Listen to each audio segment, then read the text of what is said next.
Welcome to E to the Power of Three, a podcast of Bridging the Gap, where our mission is to encourage, equip, and empower every woman on her faith journey with Jesus Christ.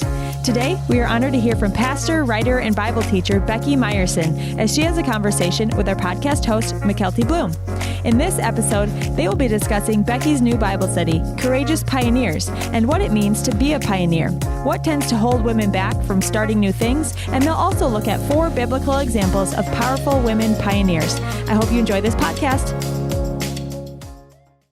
Welcome, Becky, to the podcast. I'm so excited to be with you in person. We have talked so much over Zoom, but there's just something special about being with someone in person. I know. It was so wonderful just to come in and give you a hug. I just am so excited about today. Yes, I am really, really excited to talk about this specific topic of your new Bible study, Courageous Pioneers, because one, the word courageous is one of my favorite words in the English language. And just being able to unpack women and being pioneers and being courageous, it's one of my favorite topics. So thank you for taking the time to come and talk with me about this. Well, thanks for having me.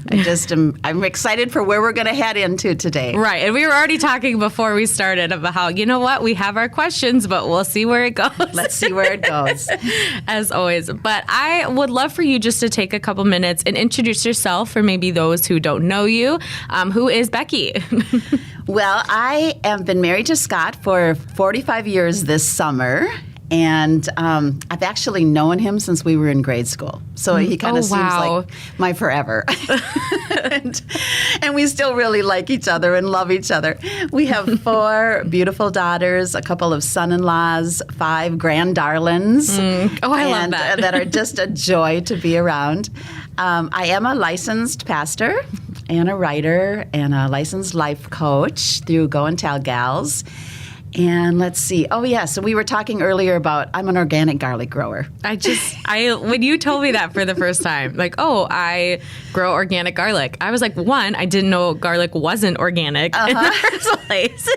And 2, what does that even mean? So what does it mean to be an organic garlic farmer? Well, you know what? I'm not even going to get into it because this is not one of the sidelines we want to take. But you know, there's a whole story behind garlic and where we get garlic from. And America's huge consumers of garlic. Yeah. But it's not organic. I'm just telling you what you're buying in the grocery store. I feel duped. There is nothing like Minnesota homegrown garlic. And when my sisters, I'm the oldest of 5 girls, when we inherited the family farm, we thought, what can we do? We're city girls. What can we do on this farm? We launched into organic garlic, and it has been quite the adventure. And one of the things I love the most about it is putting my hands in the dirt that my grandmother had her fingers in. It's a 110-acre organic farm in northern Minnesota that my grandpa was born in. So I love that so much. Oh, you are a very, very busy lady, and we'll jump into that in a little bit. But I would love to hear how you got connected with Bridging the Gap, because you have been involved, and you knew the previous director, Carol Lund, really well. So what has your role looked like in Bridging the Gap over the years? Well, let me back up to when I was 30 years old, I heard the whisper of God, pastor. And I thought, oh, my word, I've got 3 little girls at this time. This is probably not for my life right now. I tucked it in my heart, and I waited. It wasn't until I was about 48 years old that I went back into the classroom here at North Central University to get my pastoral degree. I graduated at 50, and I landed this job at Emmanuel Christian Center in Spring Lake Park, and I tapped into Carol. Carol was my mentor. I got hired in women's ministries and adult education, and Carol was my mentor. And I learned so much. Just like everyone else, applauds her and how much she's invested in our lives. And I tapped into her. And then I also served at Bridging the Gap. I was one of her advisors and in leadership roles for about 8 years. Invaluable time. Yeah, I mean, anybody who comes into Bridging the Gap, hopefully you just take away something, especially if you come in contact with Carol Lund in any way. But you just have so much different experiences. You mentioned a little bit of those, and going to Emmanuel, becoming a pastor and being involved in ministry. And now you have your your own ministry. And I would love for you to just share a little bit about what that journey was like and being at Emmanuel and kind of being this educator and working with women, and then what launched you into starting your own ministry. Okay, well, at Emmanuel, for about my first 8 years, I was part-time because I had a teenager. And I was one of those moms, I was one of those other moms you look at that has a baby at 43, if you can believe it. So this is like 13 years after my last one. But Mackenzie is such a blessing. It's just unreal, as you can imagine. But so I was part-time because I had this teenager. And I served in women's ministries and adult education. And then when Pastor Nate came on, Nate Rouge as our lead pastor, he asked me, can you come on full-time? Mackenzie had her driver's license, perfect opportunity, for me to do that. A little bit of freedom when that happens. So I moved into full-time, and then we shifted positions a little bit, and I was serving in First Impressions and full-time job, 250 volunteers underneath me, leading teams, building teams, and like 4 or 5 ministries on Sunday morning that I was in charge of. Oh, wow. So Sunday mornings, and I was like 60 at this time, and just turning 61, and I'm like, oh my word, this is exhausting. Early morning Sundays, and I'm, I go into work. Well, this one Sunday, I actually that morning felt myself being more energized as the day went on and more joyful, and that was so unlike what normally happened in an exhausting Sunday. Well, on the way home, I remember exactly where I was, driving up Highway 65 toward my home in Ham Lake. And I'm like, Lord, what just happened to me today? And I just felt him say, I just leaned over and kissed your forehead, and I want you to do some of the things you love in your 60s. Oh, my word. I got home and I said, Scott, I think I'm going to quit. And he was like, let's go for it. Now, I loved my job. I loved the people I was working with. I surprised myself as much as I surprised them on Monday morning when I walked in and gave my notice. Wow. But I had learned through the years that when you sense that release of God, when you sense that shift, that you need to be obedient. And the longer that you wait, because other times that I had waited, it was because my emotions were tied up in what I was doing.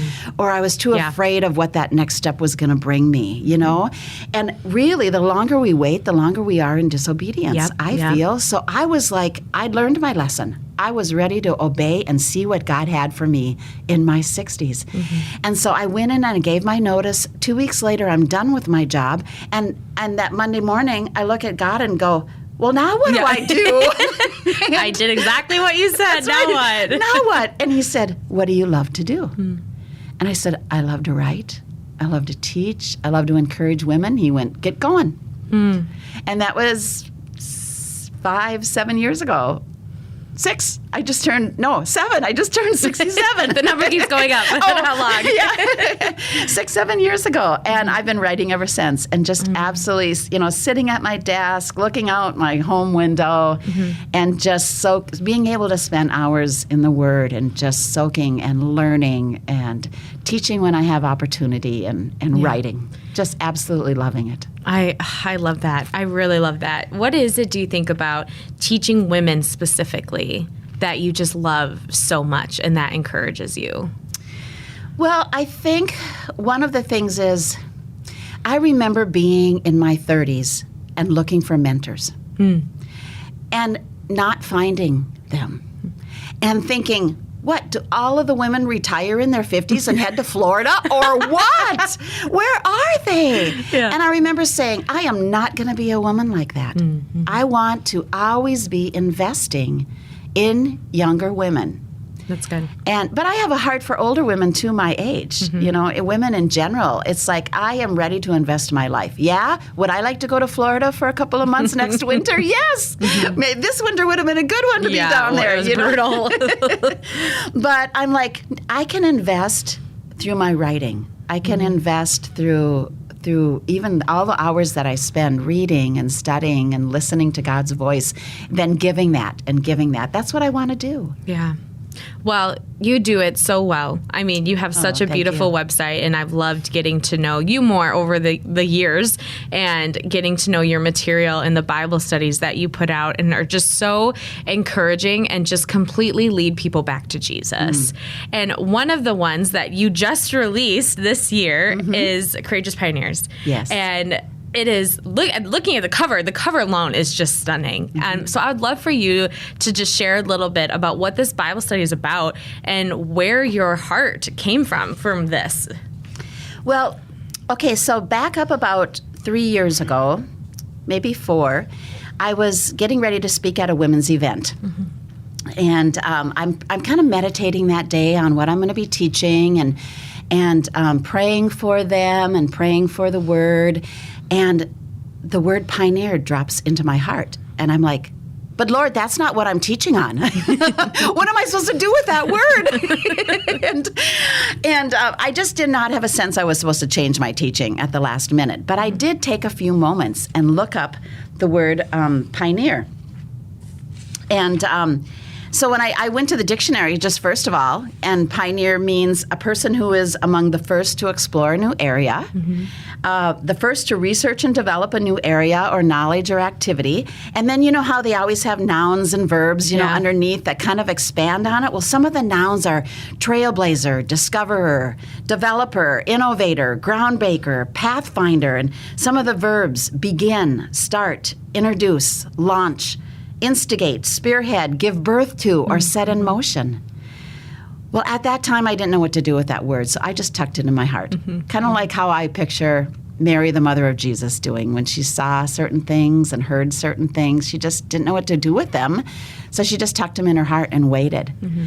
Well, a year later, it was in December, and I'm asking God for the word for the year. I like to do that. I kind of go, God, how do you like to frame my year? What do you have in mind for me? What do you want to work in me, and how can I work? You know, where do you want me to set my attention? And the word pioneer came. And I knew pioneer was going to be my word. And that was in 2021. And that, I look back now on that last year, that was my pioneering year. You know, it was, first of all, I started listening for that word, and I started hearing the word pioneer across the world.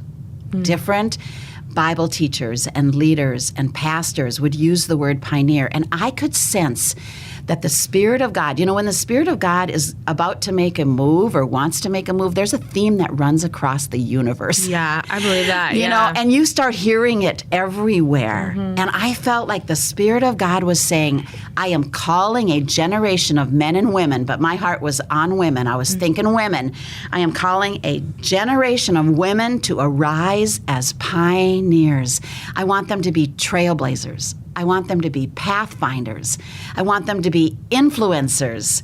I want them to be difference makers right where they're at. So I started writing. Courageous Pioneers. But I also felt like God wanted me to take some risks of my own. So I made some major changes in 2021. I launched a new website. Now, I had just learned how to do WordPress, and then I'm launching a brand new website on a new learning curve, but I'm like, I'm going for it. This is my word for the year. I'm going for it. And then I revamped one of my ministry areas, and that is my Rooted Live Bible reading plans or study guides. And I revamped it into a membership and a community, which was a huge risk. But that's okay, because I felt like God was saying, this is the year, Becky.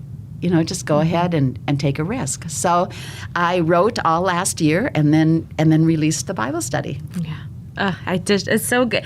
Something that I really like for writers or just creatives in general is when they're writing something for others, but it's also affecting them personally. And they're also feeling that personally. And it sounds like that's what was going on with you as well. Yes. Yeah, absolutely. God was calling me to be a pioneer and to pioneer in areas that I least expected and to write at the same time. It's so good. And in this study, you focus on 4 women in the Bible and really thinking, okay, diving into their stories and talking about how they were pioneers of their time. So do you want to just share a little bit about who those women were and what drew you to their story? How are they pioneers? As a single mom, we know you face a lot of challenges. It's exhausting. We want to give you a weekend to relax, be refreshed, and have fun at the Single Moms Retreat. You'll be inspired by amazing speakers and powerful worship and connected to other women who know exactly what you're going through. Enjoy free giveaways and activities, including Diva Boutique shopping, a spa, car care, and the girls' night out. The Single Moms Retreat is June 3rd and 4th at Lake Geneva Christian Center in Alexandria. Learn more about attending or volunteering at mnbtg.org/retreat. So the first thing I did, just because I'm a teacher, I'm a learner, I go straight to the word, and I'm kind of like, okay, where in my Bible can I find the word pioneer? Well, I couldn't. In my version, I couldn't find the word pioneer. And I'm like, but I know the Bible's filled with pioneers. I just know it, There were other translations who spoke of Jesus, like in Hebrews, that he was the pioneer of our faith and our salvation, the author and the finisher, of our salvation. And then another version talked about Paul, that he trailblazed the gospel from Jerusalem across the land, that he was a pioneer. But I'm like, Lord, where are the women? I want to study the women. So I just started taking a look at Sarah, Hannah, Esther, and Deborah. My heart just latched onto those women. And I read Sarah's story, and after reading it, I titled it Sarah Pioneered a Nation. It also could have been called Sarah Pioneered Faith. Because as you read her story, boy, do I identify now with Sarah. Sarah wasn't my favorite character until I started studying her, and I found my life so much in Sarah because Sarah made mistakes. Sarah moved ahead of God. Yeah. Sarah laughed when she didn't believe something God said. Sarah spoke harshly to another woman, cruelly to another woman. She blew it. And yet, in Hebrews 11:11, God calls Sarah a woman of faith. And I'm like, Lord, even when I blow it, even when I move ahead of you on the calendar, even when I say things I shouldn't be saying, okay, you still look at me and call me a woman of faith. And it said that she believed in the promise. So somewhere in that mess, Sarah still had faith and held on to the promise of Isaac. I love that. So Sarah pioneered a nation. Esther pioneered freedom. And I know you love Esther. That's my girl. Esther is my girl. I think Esther is so many of our girls. It's just one of our favorite stories. But, as we dig into Esther, we remember that her story begins with competition. There is a beauty pageant going on. It begins with competition. It's filled with insecurities. Not only how did Esther and the other women who are competing for the queen position feel, and all that insecurity there, but then being called to something bigger than herself, and the insecurities that come with that, and realizing there's a bigger picture here. I think through those 3 days of prayer and fasting that Esther headed into, God did solidify something in her life so that she could say, okay, I'm going into the king, and if I die, I die. Yep. This is it. But I also think she got a strategy of the next step of what she should do. I love the Esther story. Esther pioneered freedom because she obeyed God every step of the way. She listened, and she took that next step. Because you can just see the story unfolding. I go into the king, and I know the first step. I know the first banquet. Now I'm at the first banquet. Now I know the next banquet. And God just works with us that way, too. We might not even, we think we know this first step, but he's like, go ahead. That's what I want you to take. Hannah is my third girl. Hannah pioneered the fresh voice of God. Now, the time that Hannah lived, and you can read in Samuel, they didn't hear the voice of God. They were living under leadership that wasn't promoting the voice of God. And here we have a woman whose main desire is just to have a baby. And there is a word in the Hannah story and in the Deborah story that I love, and that is the word arise. It is this tiny little word tucked into a verse in Hannah's story and a verse in Deborah's story, and that says arise. And I have this picture of Hannah. She is sitting at the table, and her husband, I think, he loved her the most. So I picture her sitting next to Elkanah. And at the other end of the table, I picture the other wife. And I picture darts flinging at Hannah as she's surrounded with her children. The darts, the fiery darts, the criticism fired at Hannah throughout the whole meal, because Hannah got a good portion of meat at that meal. But that good portion of meat actually just reminded Hannah that she didn't have children to share it with. And her heart is broken. And it says she rose from the table and went to pray. That word rise is not a casual word. It is a determined word. It is, I have had enough word. Things are going to change word. Yeah. I have a determination in my heart, and I am going to go pray and lay all of this out before God. And then we know God answered the cry of her heart. And she had Samuel, and then after she gave Samuel, she had a child every time. She had a new child to bring every single time. The floodgates opened. And then Deborah pioneered leadership, and the same thing happened in Deborah's life. So Deborah is a prophet, she's a judge, she's a songwriter, she's a leader. And she writes a song in the second chapter of her story that says, things were bad around here. Things were dangerous. We were oppressed. We were terrorized. We didn't walk on the paths anymore. Life just was not joyful or peaceful until I, Deborah, arose a mother in Israel. I love that. I'm like, oh, Lord, what does it mean to arise a mother in Israel? And I look at Deborah's story. She's sitting under the palm tree in the place God has placed her, doing the work God has given her, and God speaks to her and says, now's the time, girl. Now's the time to change the history of Israel. And I'm going before you, and you're going to win.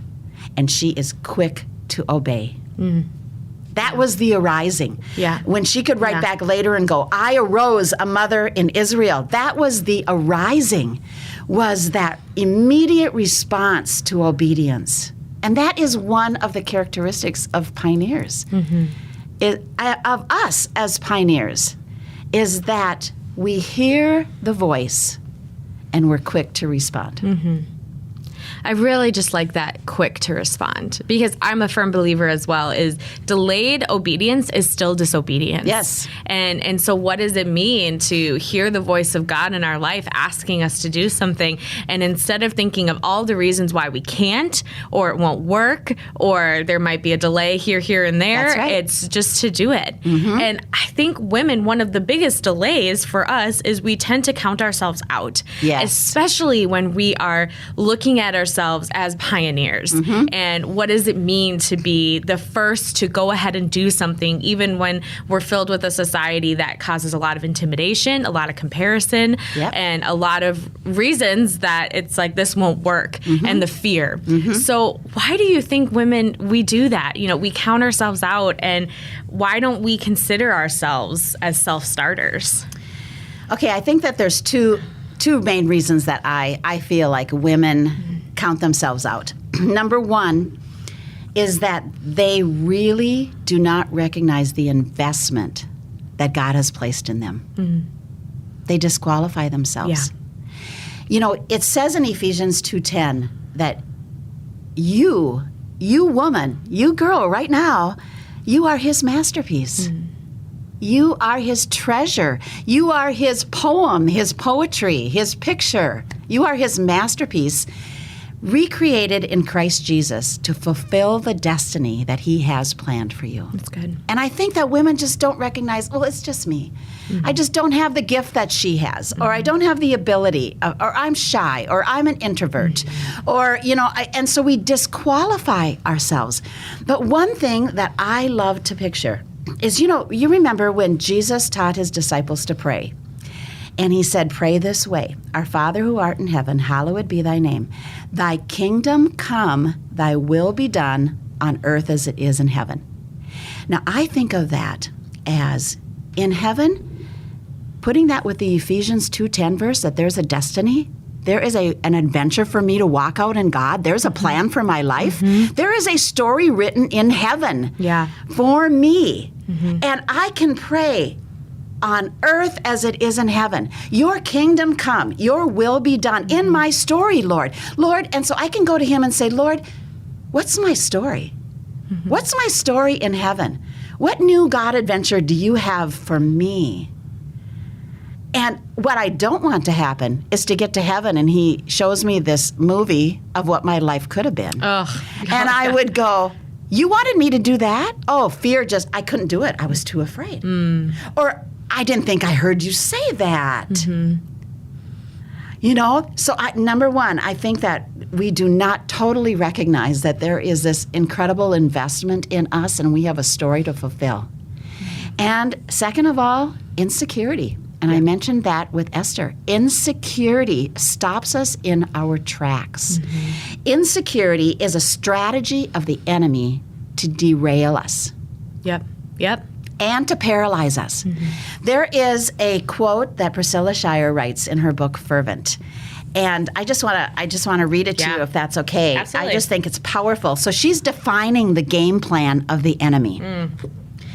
If I were your enemy, I'd devalue your strength and magnify your insecurities until they dominate how you see yourself, disabling and disarming you from fighting back, from being free, from being who God has created you to be. I would work hard to ensure that you never realize what God has given to you so that you will doubt the power of God within you. The enemy wants you lifeless, disengaged, and brainwashed into believing that you have nothing of value to offer. See, the enemy wants to take you out before you even start. And what he does is he creates this list in your mind. He just, this is what a pioneer woman should really be like. This is how the giftings that a pioneer woman should have. This is what it takes to be brave. This is what it takes to be courageous. And he pops that list in front of you and you start believing it. Insecurity comes when you realize you don't line up to the list of the enemy. Wow. But it's the enemy's list. Yeah. And it's meant to devalue you. Oh my gosh, that's so good, Becky. I just am like, I am not going to let the enemy steal this from me. Yeah. I am not going to let it happen. He is not going to derail me. He is not going to take me out before I even start. Have I felt fear? Yes. Do I like to take risks? No. I have to coach myself. Taking a risk of switching to a membership in a community with Rooted Live, I had to coach myself through fear and the what ifs. Fear and what ifs have stopped me so many times, especially when I was younger. Especially when I was in my 20s and 30s and 40s. The what ifs stopped me. That's just not going to happen anymore.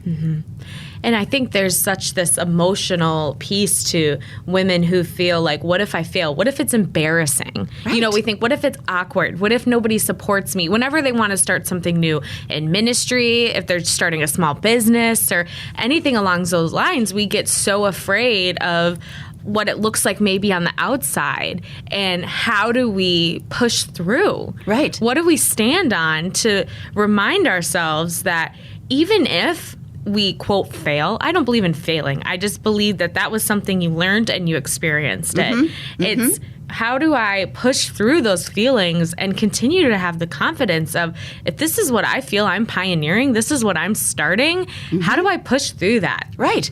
So many times when I was younger, I was a no woman. No was my first response. And actually, just a tidbit, because I know you have a 1-year-old, no is your first language here. I mean, you just head into this no language, I'm like, where did you learn that word? It's just, but for me too, no, don't touch that. No, don't do that. No, just no. And I remember God one day saying, Becky, become a yes woman. It changes your whole perspective on things. And if you are always first initial response saying no to God or any idea that he might drop in, like, speak to that woman. Go to your school and serve there. You know, where do your children's involved? Get involved where your kids. I mean, if we are a no people because no, I'm too busy, no, I'm too stressed, no, it doesn't fit on the calendar, become a yes woman. Because if you said yes to God instantly, he would show you where it fits into your schedule and how you can do it. Yeah. You know, I've had a lot of people encourage me on this, but Scotty, my husband, is my biggest cheerleader. And I listen to him at the table. So Scott is an electrical engineer who designs new medical equipment. And he tells me, like you said, failure isn't really failure. Because in designing new medical equipment, they feel like they're in failure half the time. You know, you design something, you know, he speaks design language and it goes right over the top of my head, but I do pick up on a few words. So maybe a chip doesn't work or, you know, whatever connection's not working, it's failing, but that's how they're learning. So then they redesign. And then they try again, and then they redesign until they end up with a finished product that saves the lives of thousands. And I just feel like God is the same way. You know, I have never heard him say, Becky, take a risk, but don't blow it. Yeah. Because I've never heard him say that. Yeah. I've instead sensed him saying, go ahead, Beck. Go ahead, Becky, try this. I mean, what have we got to lose? People are going to be blessed. People are going to hear about me. People are going to be encouraged. People are going to hear the gospel. They're going to see the smile on your face. You know, it's kind of like we got to get rid of that word failure. Yeah. And I think it's really heavy with women right now who are either switching careers or they're like, okay, I'm going to start my own small business. I'm going to sell these products and things like that. There's the fear of, well, did I just waste my time in what I was doing? Did I fail at that? And I experienced that when I left my social work job. And it's like, I went to school for social work. I'm a licensed social worker. I spent 5 years in that. And now I'm switching to more of a ministry role. Did I just waste all of that? And God was so clear in showing me, look at how much you learned while you were there. Yes. Look at all of these pieces that now make you who you are, and you get to transfer that into the next thing you do. So I think we have to stop with the mentality of, I failed at this, it was a waste of time, and saying, what did I learn? What did I experience? Or how did that season, because I'm a big believer in seasons. Absolutely. How did that season grow me to make me the person that I'm ready to be now? Absolutely. I mean, I remember when I got the pastoral job at 50 years old. And by the way, if you are a 50-year-old listening to this, it is never too old. Right. You're never too old to learn. Age is just not even a, and I remember looking back and going, oh my word, I think everything that I've ever done, everything I've ever learned, every job I've ever held has led me to this moment. But I think that's why God said, I've got another adventure for you. Yep. See, there's more, Becky. There, in the 60s, there's more. And who knows what the 70s and the 80s are going to bring. Seriously. Wow. Well, this has just been the most incredible time together. I feel like I'm sitting over here learning so much. That's one of my favorite things. I always say that when I do these podcasts is I'm supposed to be leading the conversation and I'm sitting here like, yeah, no, that's good. Learning so much. But before we just kind of wrap up here, I would just love to hear any final thoughts and encouragement that you have for the women out there who, one, maybe like you said, feel I'm too old to be qualified to do that. I missed my time. Or I feel like I failed so many times before. Why will this time work? Or I can't be a pioneer. I am too this, that, and then some. Just whatever the excuse and the lie from the enemy or the insecurity is. So what is just your encouragement for them today? You know, as I was writing this Bible study, I thought those same things. I thought, you know what? Women are going to disqualify themselves even before they buy this Bible study because they're going to be going, I'm not a pioneer. This doesn't really relate to me. And so what I wanted to do was I interviewed 6 women just like them. Everyday women in everyday life doing everyday things, but all out for God. Just being willing to say, I'm passionate about you, God. I'm hungry and thirsty, and I want to fulfill the destiny you have for me. Yeah. And so I interviewed Kathy, who is in her 60s, and she mentors women now. She's got time to mentor and got time to teach Bible studies. And I interviewed Heather, who is an introvert. She'll be the first to tell you. She's got 2 young grade school girls, and she says she's an introvert, but she heard God call her to lead a retreat. She's like, I'm not a behind the microphone kind of a girl, and lead a retreat? Are you kidding me? And now she leads or designs and leads 2 retreats a year. Wow. And I interviewed Jane, and on the front of the cover of my Bible study are Jane's pictures. I asked Jane to draw pictures of Deborah and Hannah and Esther and Sarah. Sarah, thank you. And she's an empty nester who her love for art has come back into her life. And you're thinking, art? I can pioneer with art? Yeah. Yes, you can pioneer with art. She puts her art out there, and it brings up a passion in women who are like, I can bring one of my passions and loves back into life? Yes. Yeah. Yes, you can. And I interviewed Stacy, a mom of 2 teenagers, who blogs and writes books and has a podcast. And I interviewed Katie, a young mom who has a daycare on her farm and wants to teach God lessons from the chickens and the eggs to kids and to adults. And then I interviewed you, a mom of a 1-year-old who is all in, McKelty. Yeah. You're all in. You're sold out for God. You're giving everything for God's glory and for the good of others. So the listener who is just wondering if it's me, yes, it's you. Yeah. You know, God has put us right where we're supposed to be. And what pioneers do is we look at our spheres of influence. And our closest sphere of influence, our family, our friends, our close friends. How can we pioneer here? You're pioneering with your 1-year-old. Yeah. I'm pioneering as a nana with my granddarlings. We look at our second sphere of influence, our community, our church family, our employment, our coworkers. You know, God, where do you want me to pioneer here? Where can I be a difference maker? Where can I bring godly influence? Don't give up. You are a pioneer. I want to encourage you. You are a pioneer. You listener, you are a pioneer. Yeah. Well, thank you for just taking a morning and sharing your wisdom and your heart and just so much truth, so much truth. And I just hope and pray sincerely for every single listener today that they would just let this message just soak into their heart. And take them, if you're driving, if you're doing the dishes, if you're out for a run, just take a moment and ask God, what's next for me? Or what do you want from me? Yes. How can I pioneer? How can I be, I love that you said difference maker in the lives of those around me right now. So how can people get connected with you? What can they do to find this study, get their hands on it, and all the other amazing resources you have? Well, I do have a website, BeckyMeyerson.com. It's easy to find. And then my podcast is found, it's called Rooted in God's Word. You know, the podcast was another risk too. It was actually very intriguing to me. As my heart went, how can I help young women have a love for your word? And then I watched my younger daughters, listening to podcasts all the time. And I felt like, I can try that. So my podcast is called Rooted in God's Word. And you know what? I'm probably breaking every rule of podcasts because I don't know how it's supposed to be done. So I'm just starting my 3rd season with trying a 3rd different way to do it.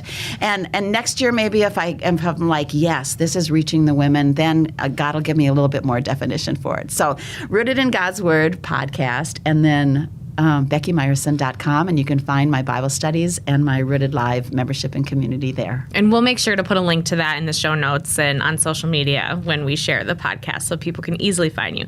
And as someone who listens to your podcast, it's great. You're doing a great job. So no worries there. But thank you again so much for your time today and just blessing all of us listening today. It was incredible to be here. Thank you so much.